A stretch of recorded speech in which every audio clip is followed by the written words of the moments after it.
But can I ask you a follow-up question? Yeah, Because you absolutely. you talked about your own temper. So Hmm. you and I are both wired as hotheads in certain contexts, Oh, right? definitely. Yeah. Okay. Hmm. And so now when something happens that would have triggered you before, do you still feel the trigger and like that surge, or have you figured out how to circumvent it altogether? I know. I'm not a robot. I am a full. No, the things that I know for sure are that our overall stress matters a whole lot in Mm, general, right? And that, yes, I'm if snapping. your stress is up to here, it's going to take not that much to tip you over. So I'm Yeah. try to be aware of that. And even my kids, it's funny when I come in and I'm like try to just control everything and I'm like griping about what's going on. They're like, "Are you okay? Do you need a minute?" Because they can tell this is what I do when I'm feeling stressed or whatever. But there are times I think the practice and I yell way less, I get triggered way less, but sometimes I do. And because I've been practicing so much and also practicing skillful communication for so many years now, I was Mm. like really proud of myself a few years back when my 9-year-old, she just wouldn't go to bed. It was after movie night. And then she was getting all rammy like at night, which drives you crazy. And I thought I could just ignore her. I just was going to read a book. And then she laughed at me. And I was like, like it was Mm, like this whole hmm trigger I didn't know that existed.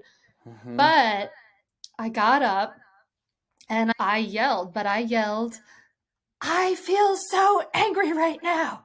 And then I mm, slammed the door and I walked outside. And I walked up and down the street for 15 minutes. hmm But I was so proud of myself because I didn't yell you anything. Nothing about her. I just said, "I am so angry." And that was a great win for me.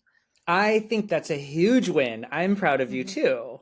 Like Thank to you. be able to center things on your own feelings, right? And I'm sure your kiddo had a reaction to that, but let's be clear, what you modeled is I have big feelings and I'm letting them out and I am focusing on my own feelings and then I'm going to take care of my space, right? I'm going to get some Hmm. space to do my own practice and then I'm going to come back and then hopefully when you're ready to reconnect with your kiddo so that they understand that I am still connected to you, I still love you, we have these arguments or get upset, but that doesn't affect our overall relationship. I Yeah. think that's Yeah. amazing modeling and hard to do for us fellow hotheads. Oh, I feel for all the hotheads in the world. It's a lot, but in some ways it's interesting. I've been thinking about this recently, and I know I think about those big feelings, right? We have these Mm-hmm. big emotions, and we were taught generally in our generation, like just to suppress them. Yeah. Go to your room, don't cry, whatever.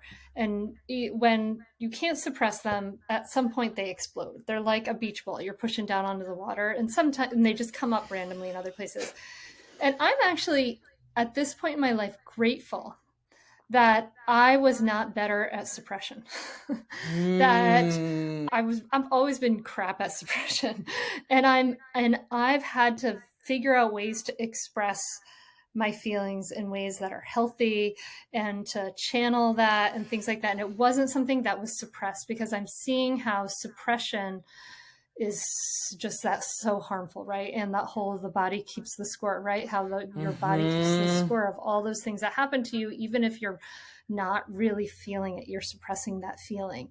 So, just to share with another fellow hothead, like there's benefit in some ways to being more expressive. It's just we have to like then channel that, right? Channel that in ways that are healthy